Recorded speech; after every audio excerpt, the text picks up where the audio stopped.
Supposed to be a quaint little area. This is not quaint at all. They're rough people. This is not quaint. Wow. You know, when she comes here, she gets like 9 people.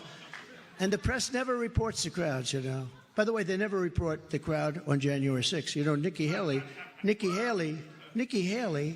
you know, did you know they destroyed all of the information, all of the evidence, everything? Deleted and destroyed all of it, because of lots of things. Like Nikki Haley is in charge of security. We offered her 10,000 people, soldiers, National Guard, so whatever they want. They turned it down. They don't want to talk about that. These are very dishonest people. But when I look over here, I'm so honored. They said, this is a quaint area, beautiful area of the state, but it's quaint. We got a lot of people in this room. This is an all-time record. But this is only happening because I happen to be leading in the polls. And if I weren't leading in the polls, or if I weren't running, none of this, I wouldn't have any indictments. I wouldn't have anything. They'd say, they'd be doing it to somebody else who was in this position because they've developed a sickness. But as an example, the Redfield-Wilton poll just came out a couple of hours ago. It's Trump at 72%. Well, think of this. Think of this. This is a very... No, but look, it's called Redfield-Wilton, very respected poll, highly respected poll, highly rated. They rate polls, too. They rate everything. But highly respected. Trump 72, Haley 9, DeSanctimonious 9. So I'm at 72, they're at 9-9. In Nevada, we are polling at approximately 100%. You know why? They all dropped out of the race because they say they can't beat him in Nevada, so they dropped out. They don't want to spend their money there. So that's, and by the way, a lot of people don't realize it. That's next week. In other words, we go to South Carolina after Nevada. Nevada comes first, then we go to South Carolina. In South Carolina, very respected pollster, he's probably here someplace, Tony Fabrizio.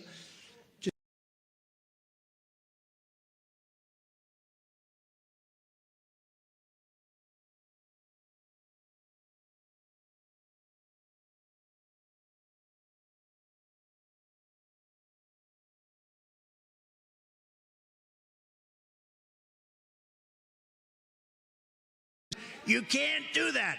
But I'll give you the number anyway, because I only give you good polls. I don't tell you about bad polls, okay? I never do.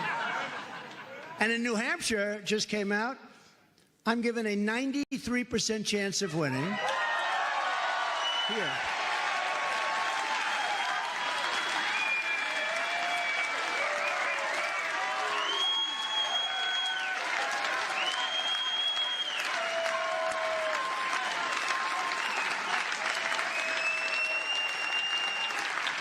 So we're at 93% chance. Nikki Haley is at 7%. Now, this is one I don't understand. And Ron DeSanctimonious is at -1. Now, what does -1 mean? That means he's less than 0. Is that what it means? How can you be from North Carolina over there? All you great people, this North Carolina, these people are incredible. How can somebody be -1? Does anyone know that? Because Ron... That means they're really bad. But we're leading in New Hampshire, but we just don't want you to take anything for granted. This is what I spent all last week saying. I sort of don't take it, because we want to win by big margins. We don't want to just win. We want to win by big margins. And I think that all of that verbiage, I think it got people to go out and vote instead of sitting home. And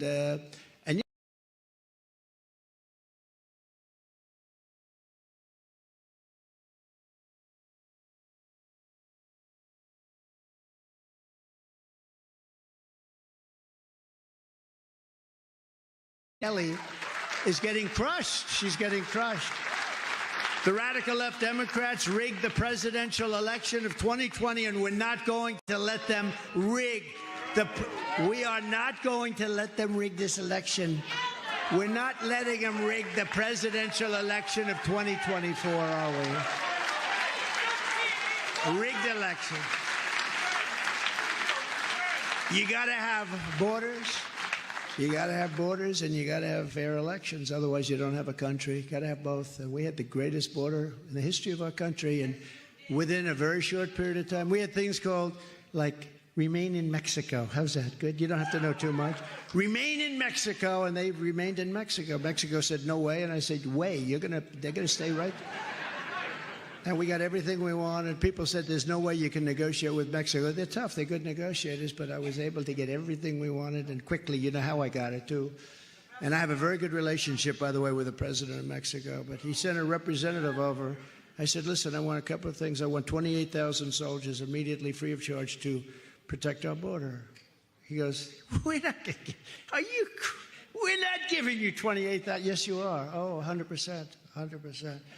He goes, we're not giving you 28,000 soldiers, sir. This is a nice guy, handsome guy, tall, beautiful-looking guy. He comes in, we're not going to give that to you, sir. He was a representative of the president, who's terrific, by the way. But I said, no, you're going to give it to us. 100% you're going to give it to us. No, we're not. Okay, you're giving it to us. And he looked at me like, what the hell's going on? This is the weirdest thing I've ever done. Then I said, we also want to remain in Mexico. In other words, everybody coming up is going to stay in Mexico. They're not coming in. No, sir, we're not going to do that. We can't handle that. You got to see Tijuana, by the way. Well, now it's empty because of this guy. He let everybody come in. You had to see Tijuana 3 years ago, right, Al? I mean, there were more people than any place probably on earth. And they were all over there because we wouldn't let anybody in unless we vetted them carefully. And we had the best policy on drugs. We had the lowest drug numbers coming in. Now, you're never going to solve the drug problem until you go with the death penalty. But, I hate to say that. I hate to say that. No, it's true. It's true. I say it. I don't know if this country's ready for it. Remember this. Every drug dealer, on average, kills 500 people during their lifetime. Every drug. And you have, for whatever reason, I think your governor sucks, you know? You have, I do. I really do. I think he's terrible. But listen, you have, for whatever reason, I believe the worst drug problem per capita anywhere in the United States. I don't know what it is. Whenever I come here and I meet with your fire department, I meet with your police department, they are so unbelievable, the job they do. But they spend most of their time helping people that have overdosed, and some pretty good stuff. They do a great job. I'll tell you, your firemen, your policemen do an unbelievable job. For whatever reason, and we're going to give police and fire, and fire too, by the way, but we're going to give police and fire, but we're going to give our policemen total immunity. If they stop a crime, they're not going to be arrested and destroyed and their house taken away and their family taken away. We're going to give total immunity, and we're going to stop crime in this country. We're going to stop. I have a building at 40 Wall Street. It's a great building, skyscraper, and I have a tenant, a big drug chain is on the bottom of it. And I was there the other day giving a news conference on a fake trial that I'm in. I have all these fake trials. But I'm using the lobby because it's right near the courthouse. Beautiful lobby, beautiful. And I said, what happened to that tenant? Sir, they couldn't survive. Now, we're talking about Wall Street, right opposite the New York Stock Exchange. You don't get a better location. A drug chain, big one. You know the name. I won't give it, but you know the name. They're all sort of like big. And I said, what happened? They said, sir, people walk into the store. They walk into the store with bags, and they just go like this in the shelves. We couldn't keep anything in stock. They just robbed us blind. Then I looked at the store, and they were, going to have to move out. I looked at the store, and they have glass all over the place with locks on everything. They have chains wrapped around. I said, you can't run a business like this. He said, sir, it's a phenomenon that we've never seen before. They walk into the store, and they just take whatever they want, and they walk out. And we're helpless to do anything. We're going to change all of this. This country, we're going to change it.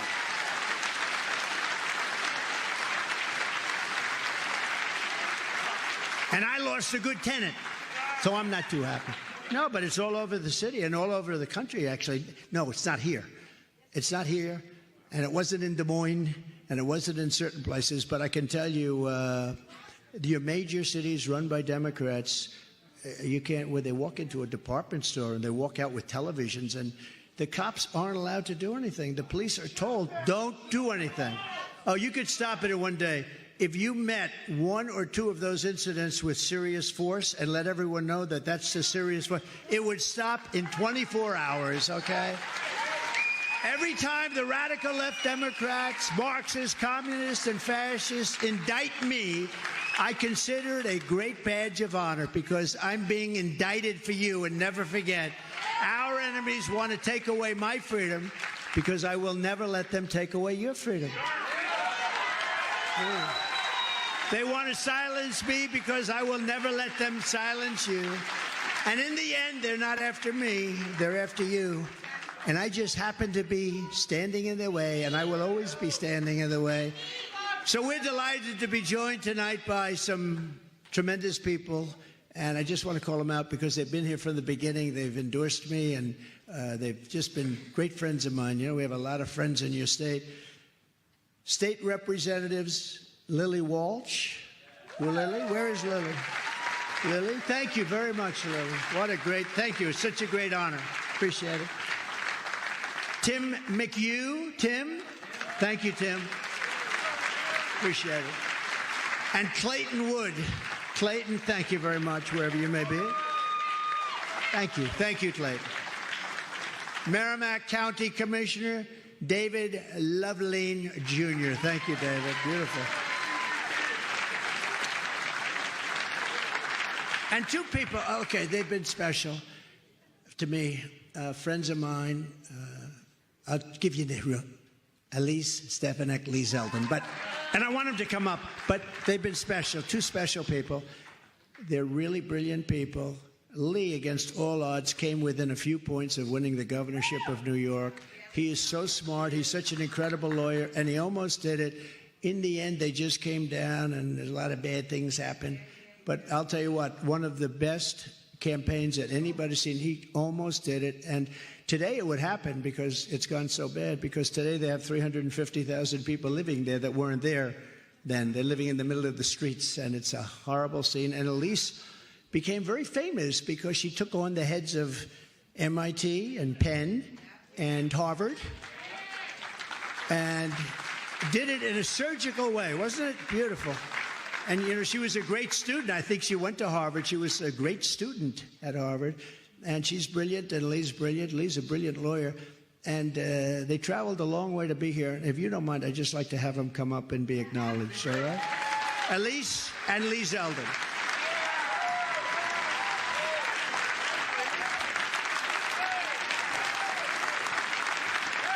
Are we ready to make it?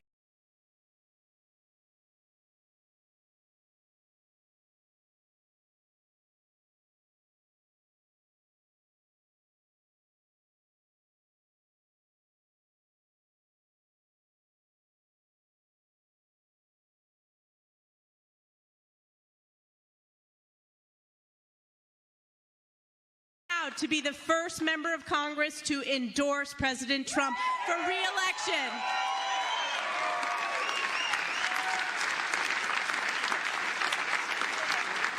And I'm excited to bring up my friend and our amazing, amazing former congressman and our amazing candidate for governor in New York State, Lee Zeldin.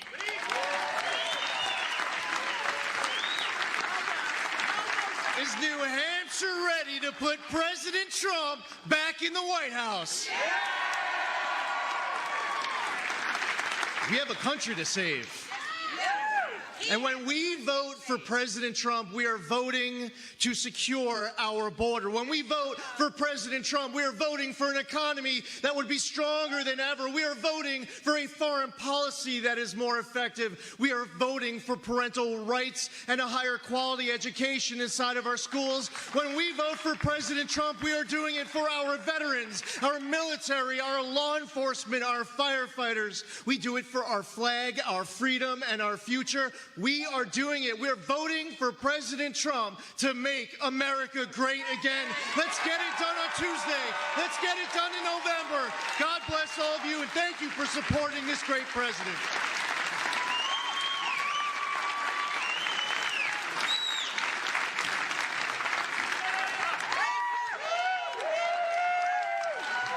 That was pretty good, huh? On day one of my new administration, I will seal the border. I will shut down the invasion of millions and millions of people who are pouring into our country. 3 years ago, we had the most secure border in U.S. history. We built 561 miles of border wall. And with the help of Mexico, we did a job that nobody's ever done before. We had it done. You know, Biden goes to the beach a lot because he's got consultants that say, you look great in a bathing suit. You ever see him in the beach? He's going into... No, you look great in a bathing suit. Some consultant is getting paid probably, give him $1 million a year, and he says, we want to see him on the beach. First of all, I don't want to see a guy that much on the beach because it means he's not working, right? But I don't think he's particularly like... Actually, he's heavier than I thought. I thought he was razor thin. It's only his legs that are razor thin. But, you know, they have a consultant. He said, this guy looks so good, he's so handsome that he's going to be on the beach as much as we... If he would have gone to the beach... And the problem is, you know those chairs? They're like light aluminum now, right? A child can lift them. They're meant for a child to lift for your grandfather, right? A child. He can't lift a chair. Remember, we used to say, I'd like to take him to the back of the bar. And the press, the fake news said, oh, isn't it so cute? If I ever said that, they'd say, he's a fascist. You know what would happen if he took me to the back of the bar? He'd be in trouble. But you know how I go like this? Under Biden, the USA has been turned into a dumping ground of the world. So we have a couple of... Does anyone want to hear the snake? Do you know the snake? Should I do it? So this is I just happen to have a copy with me. This is was a song, actually, a long time ago. And I sort of changed it around a little bit. It just reminded me of our border and what's happening. And I do this because, and people think it's cute, but most people that are smart say, boy, that's a problem, because this is what's happening to our country at the border. On her way to work one morning, down the path along the lake, a tender-hearted woman saw a poor, half-frozen snake. His pretty colored skin had been all frosted with the dew. Poor thing, she cried, I'll take you in and I'll take care of you. Have you heard this before? And how much do you love it, right? Take me in, O tender woman, take me in for heaven's sake. Take me in, O tender woman, cried the vicious snake. She wrapped him up all cozy in a comforter of silk and laid him by her fireside with some honey and some milk. She hurried home from work that night, and soon as she arrived, she found the pretty snake she'd taken in had survived. Take me in, O tender woman, take me in for heaven's sake. Take me in, O tender woman, cried the vicious snake. She clutched him to her bosom. You're so beautiful, she cried, but if I hadn't brought you in by now, you truly would have died. She stroked his pretty skin again and kissed and held him tight. But instead of saying, thank you, ma'am, the snake gave her a vicious bite. Take me in, O tender woman. Take me in for heaven's sake. Take me in, O tender woman, sighed the vicious snake. I saved you, cried the woman, and you've bitten me. But why? You know your bite is poisonous, and now I'm going to die. Shut up, silly woman, said the reptile with a grin. You knew damn well I was a snake before you took me in. Thank you. So, when we're taking in people from prisons all over the world, when we're taking in people from mental institutions and insane asylums from all over the world, if you take a look at the population of mental institutions all over the world, you'll see it's way down. Some are empty because it's all being dropped and deposited and dumped right into the United States. How stupid are we? And that is a very accurate portrayal of what's happening, but what's going to happen. There's 100% chance of terror in our country. This isn't like, oh, gee, you know, I fought like hell with the terror ban. I got it approved ultimately by the Supreme Court of the United States. I didn't want to have people come in from countries that like blowing each other up. And we had no terror for 4 years. We didn't have one incident. We didn't have any. And I could never talk about it. Even during the election, I couldn't talk about it because I didn't want to do that and the following day something happens. I didn't want to even give people ideas. We had no terror. None. We defeated ISIS. We had no terror. Nobody's ever done the job that we've done. But, you know, that is just emblematic. We are taking in people from jails and prisons. You know, there is a slight difference in those words.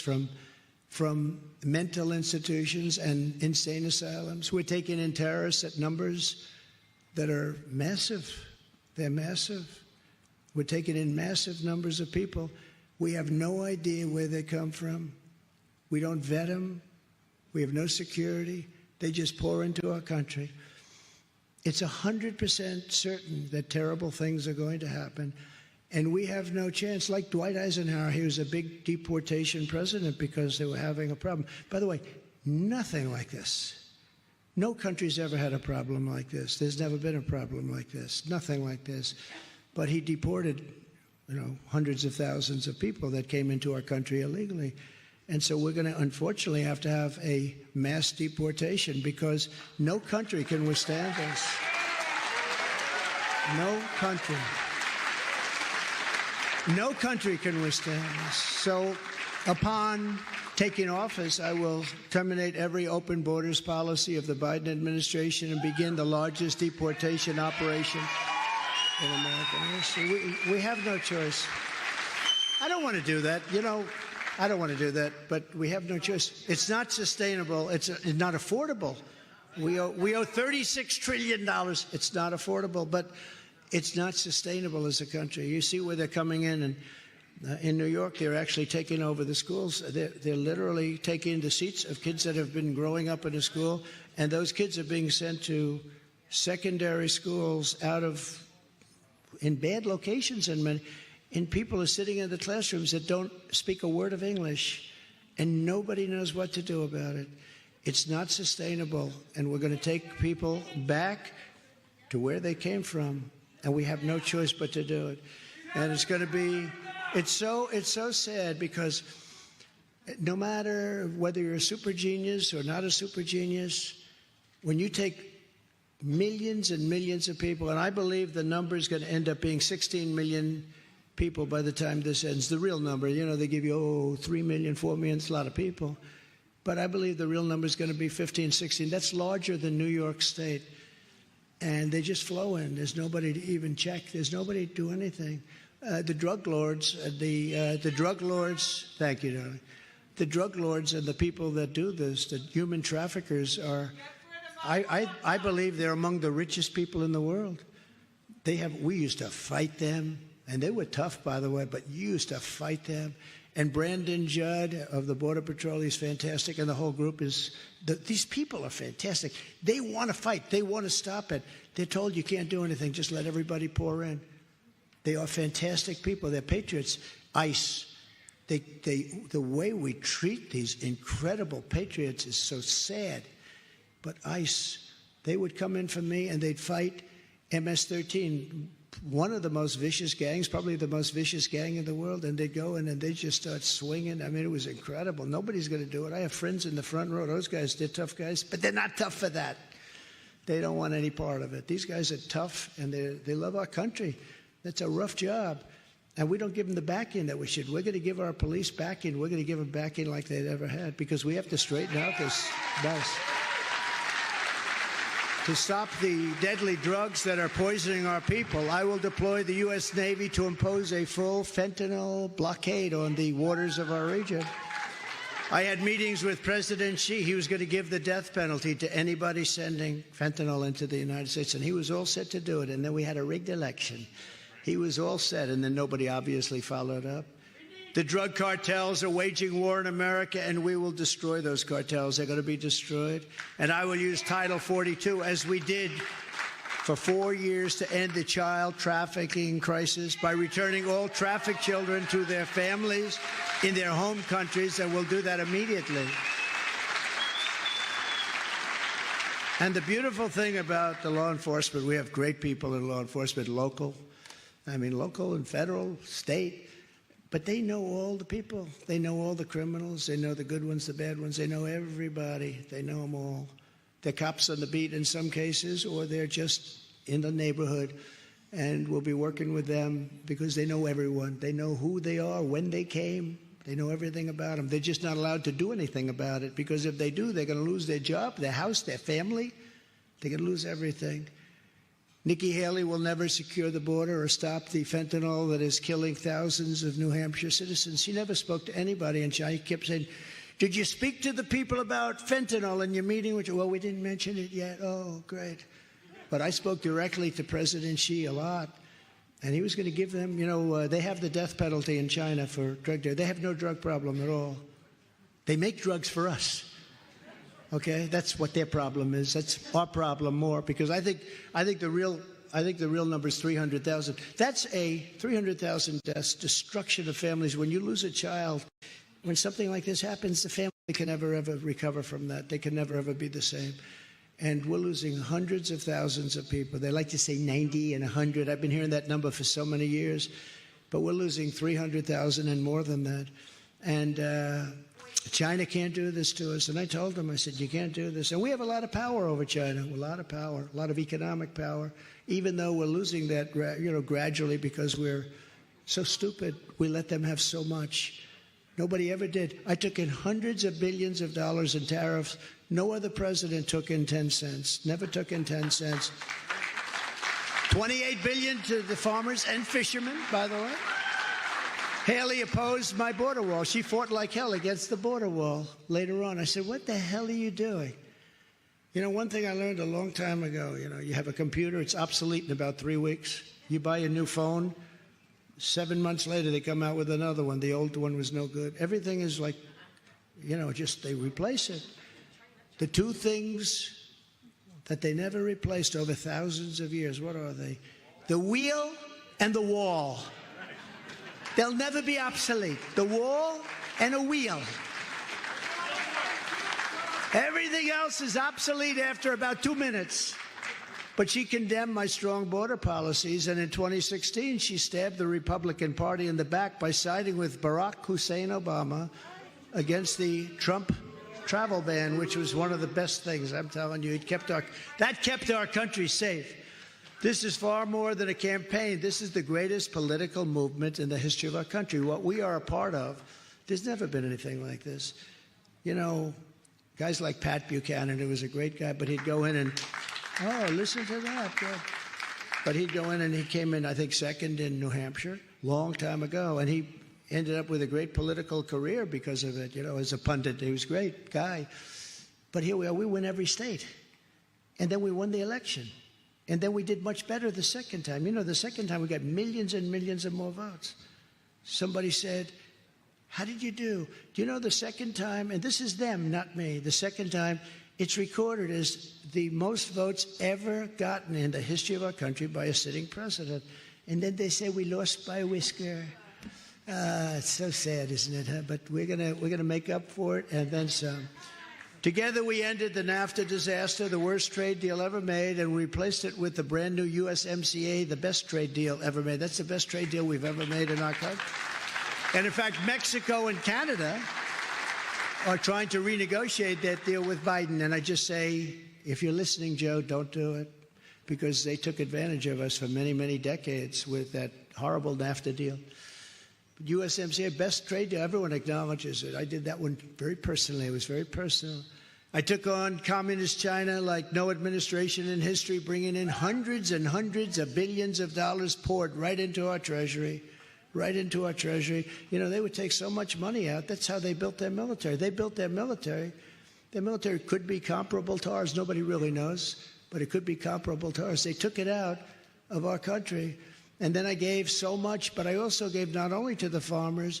We have New England lobstermen that are being horribly treated by this administration. They want them to go out now and get licenses and pay $700 a day. I don't know much about fishing. I do love it. I love what they do, and they're brave people. Boy, that's rough stuff when those waves get up, 3 times higher than your boat, and you're out there and your family's waiting. Are you going to be okay? I mean, this is tough. And then you have to pay these fees. That's going to be ended day one. Day one. And I'll fight for the fishermen like never before. And I did that for 4 years, and you had no problems for 4 years. I even got rid of that ridiculous 500-mile thing, right? You had to go out forever to catch a fish. They had 500 square miles or something. It was all landmarked out that you couldn't do anything. You couldn't fish there. So what the hell did you do? We'd have to travel for days to get. It's the most incredible thing. I ended it. And then didn't have much help from Susan Collins, I can tell you that. But in Maine, I made that industry. You know, we won that half of Maine. We won something that you're not supposed to be able to do, and I won because of what we did. But I'll put all that stuff right back. They ended it, and the pipeline they ended. We had the Keystone Pipeline. That was done. Everybody was working. The head of the union endorsed Biden. He endorsed Biden. And like 1 week in, they ended the Keystone Pipeline, 48,000 jobs that I got approved. But we'll get it all started up again very quickly. And it caused so much problem, so much problem. Before I even arrived at the Oval Office, shortly after we win the presidency, I will have the horrible war between Russia and Ukraine settled. I will get it settled. I know Putin.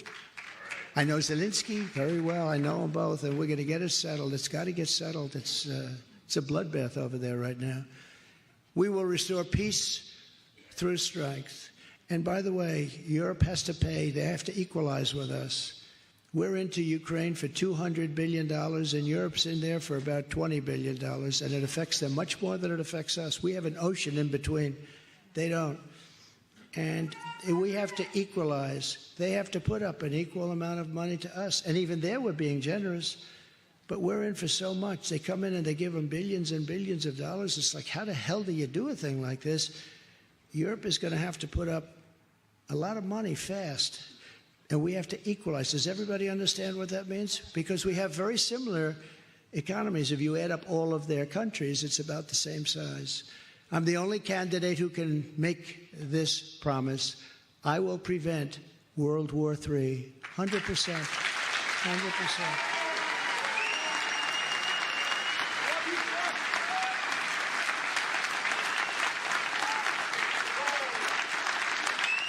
Because we have never been in more danger from weapons of mass destruction. We have never been in more danger of World War III than we are right now. We have a man who has no idea what the hell he's doing, and we are in serious danger because of it. I rebuilt the military, and we're in pretty good shape in that way, but I'll tell you what, we have people that don't know what the hell they're doing. It's so sad. Like taking our soldiers out first in Afghanistan. You take the soldiers out last. Wouldn't you say, Steve? Steve is not a big military guy, but you would say take the soldiers out when the equipment's out, when the people's out, right? It's common sense, right? We are the party of common sense. They say, you're quite conservative. I say, no, I'm not conservative. I'm a person with a lot of common sense. We need a strong border. We need great elections. We need great education. We want a nice house at a low interest rate. We want a strong military. We want law and order. We want to protect our police. This is common sense. You can say the whole thing in a minute, and it's about common sense. And we're the party of common sense, at least as long as I'm here, we're the party of common sense. And we will build an iron dome over our country as a state-of-the-art missile defense shield. And it's all going to be made in the USA. And you know who had that idea? Ronald Reagan, many years ago. I remember listening. I said, that's a great idea. The problem was when he had it, there was no real technology for it. Today, those things are amazing. You see how it knocks them out in Israel. We're doing other countries. We're helping other countries. We're building iron domes in other countries, but we're not doing it in our country. We're going to build the greatest iron dome anywhere in the world to protect our country. And they work. All made in the USA, by the way. All made in the USA. I will also defend our great veterans, and I will ask Congress immediately to build, and I said we're going to get it. We'll have it very quickly. It's already been more or less approved. We almost had it done until we were interrupted. We will build a full-service VA hospital in New Hampshire right now for your veterans, and they deserve it. You're the only state that doesn't have it. You know that? You're the only state that doesn't have that.